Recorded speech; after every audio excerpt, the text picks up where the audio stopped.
Alright, warm up, back, front, overhead squat. J'ai 3 mouvements à proposer aujourd'hui.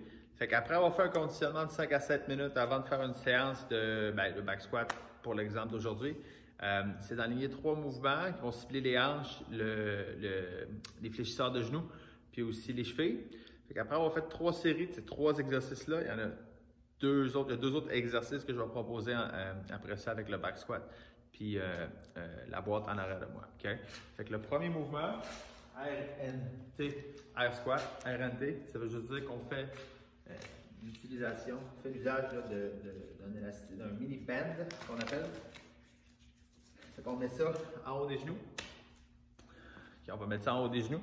C'est de faire des air squats avec un élastique là. Okay? L'élastique a pour effet de vouloir rentrer les genoux à l'intérieur. Nous, on veut combattre l'effet de l'élastique en faisant nos squats. Okay? Fait que ce que ça va avoir pour effet, c'est de faire une contraction avec les muscles. Ça va contracter les muscles de côté des cuisses. Okay? Ça va contracter un petit peu aussi, le fessier, puis aussi le haut, le devant des cuisses. Okay? Fait qu'après une dizaine de répétitions, 10-15, vous allez sentir tranquillement que la brûlure, la sensation de brûlure commence à se faire sentir de plus en plus. Fait que c'est ça qu'on va aller chercher. Okay? Fait qu'une vingtaine comme ça ici. Une fois que c'est fait, on va faire un mouvement de rotation interne et externe des hanches. Okay? Fait que ça, en gros, ce que ça veut dire, c'est qu'on s'assoit au sol avec nos pieds quand même assez larges, les genoux un petit peu pliés aussi. N'hésitez pas à vous appuyer sur les mains si vous sentez en avoir besoin. Là, ce qu'on veut, c'est aller sur le côté, tout simplement. En arrivant sur le côté, on veut 90 degrés dans notre genou avant, 90 degrés dans notre genou arrière aussi. Si jamais vous arrivez au sol et que vous avez les pieds, en fait les jambes comme ça pliées, c'est peut-être un petit peu trop. Fait que n'hésitez pas à aller les repositionner. Okay? Fait qu'on va d'un côté, on va de l'autre côté. Puis ça, souvent en faisant ces mouvements-là, on sent les petits endroits un peu plus stiffs, là, un petit peu moins flexibles. Puis ça a du bien pour ça. La chose à faire, okay, c'est que c'est de ne pas faire ça de toute façon passive. C'est qu'une fois que j'ai les deux genoux appuyés au sol, ce que je vais faire, c'est pousser dans le plancher avec mes genoux. Fait que si je prends par exemple ma main, je la mets en dessous de ce genou-là arrière, mon genou droit, c'est d'essayer de, exemple, c'est ça, c'est d'appuyer sur ma main fort avec mon genou. Puis même chose pour ce qui est du genou avant. Okay? Fait qu'on va essayer de pousser fort, d'avoir l'impression de coincer ma main entre le plancher et les genoux. Okay? Fait que si vous sentez que vous avez besoin d'appuyer les mains au sol pour le faire, allez-y. On s'appuie, on pousse fort. Puis en poussant fort le genou, vous allez sentir à l'intérieur de la cuisse, en arrière ici.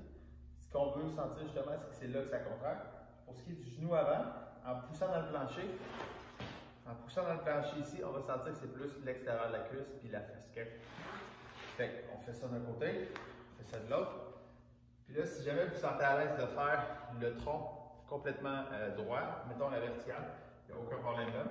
Vous allez gauche-droite, comme c'est ici. On pousse au sol. Puis, n'hésitez pas là.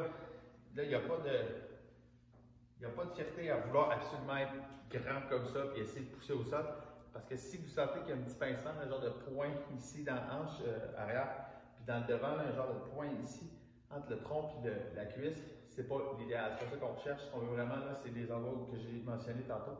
Fait qu'à l'intérieur de la cuisse là, puis l'extérieur de la cuisse de l'autre côté. Okay? Fait que si vous sentez que ça contracte un peu mieux en étant les mains en arrière, allez-y pour cette option-là, en attendant de monter un peu plus le tronc. Fait que celui-là ici, 60, je dirais 60 minimum. Si vous voulez vous rendre à 90 secondes, allez-y. Fait que le squat, les rotations des hanches. Ensuite, on fait les chevilles. Fait qu'on garde le genou appuyé en dessous ici comme ça. Ce que je vais faire, c'est des rotations des pieds. Okay? Fait que les deux cues que j'utilise, c'est on prend les orteils, on veut que les orteils fassent le plus grand cercle possible. Okay? Ça, c'est le premier. Le deuxième, on fait les plus grands cercles possibles, puis on imagine notre pied être submergé dans le sable. Parce que l'effet que ça va avoir, c'est que le sable va m'empêcher de tourner, puis ça va être difficile. Fait que ce que je veux, c'est créer de la tension dans ma cheville à mesure que je fais des rotations. Okay? C'est pas d'avoir la cheville passive qui fait un petit peu des rotations trop vite, là, mais c'est de sentir que je contracte la cheville. Puis pour savoir si vous êtes dans la bonne direction en faisant ce mouvement-là, vous allez sentir qu'après une vingtaine de secondes, ça commence à chauffer. Puis il y a peut-être même des crampes que vous allez attraper dans les pieds, peut-être même un peu dans le tibia. Okay? Fait que ça, c'est un des objectifs. Vous pouvez faire, là j'ai mis 45 secondes par côté. Vous pouvez faire 22,5. Non, mais vous pouvez faire moitié-moitié, c'est-à-dire vous pouvez tourner dans le même sens pour une vingtaine de secondes, puis après ça, dans l'autre sens pour une autre vingtaine de secondes. Ou sinon, vous pouvez faire aller-retour, c'est pas plus grave. Ça, vous faites là. OK? Fait que squat, hanche, cheville, 3 fois. Puis à la fin de ça, pour savoir si vous êtes dans la bonne direction pour votre réchauffement, mais juste en ligne une coupe de squat, vous devriez vous sentir un peu plus, je ne vais pas dire lousse, je ne sais pas si ça résonne comme mot, mais on va vous sentir plus, justement plus prêt à avoir une barre dans le cou pour commencer une séance. Okay? Fait que ces 3-là, je vais les publier dans la description de la vidéo. Ensuite, on va tomber dans le réchauffement plus spécifique. Où est-ce que là, on commence à faire du back squat. Fait que là, si on se rappelle tantôt, la première séquence, c'était de faire du cardio pour un minimum de 5 à 7 minutes.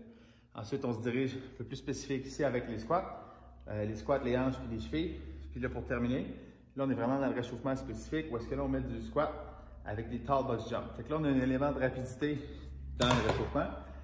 Fait que là, j'ai mis un tempo assez rapide sur le squat. On se met la barre dans le cou. Fait qu'on se contrôle la descente. On essaie de monter rapidement pour tout de suite. Avec les coudes bien en dessous de la barre. On prend un souffle. On s'en va en dessous.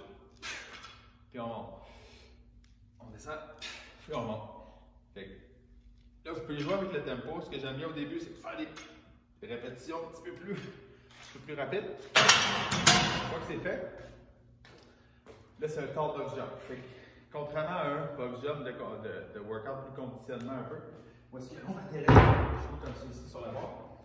Le tall box jump, ce qu'il a pour effet, c'est qu'il va travailler 2 choses de plus. Ça va être les chevilles, puis aussi les hanches. Parce que ce qu'on veut, c'est atterrir le plus grand possible sur la barre. Donc, au lieu de sauter comme je l'ai montré quand je viens de le montrer, c'est d'atterrir le plus debout possible. Ça, c'est un beau no-rep. Fait que, c'est d'atterrir le plus possible debout. Fait que là, ça va demander à mes chevilles de me propulser le plus haut possible en gardant les hanches le plus droites possible. Fait que ce que je veux, c'est être le plus rapide possible. Fait que là, lui, j'en ai fait 6. Après ça, j'en fais 3. Je retourne à ma barre, je peux mettre un poids, dépendamment de où est-ce que vous en êtes.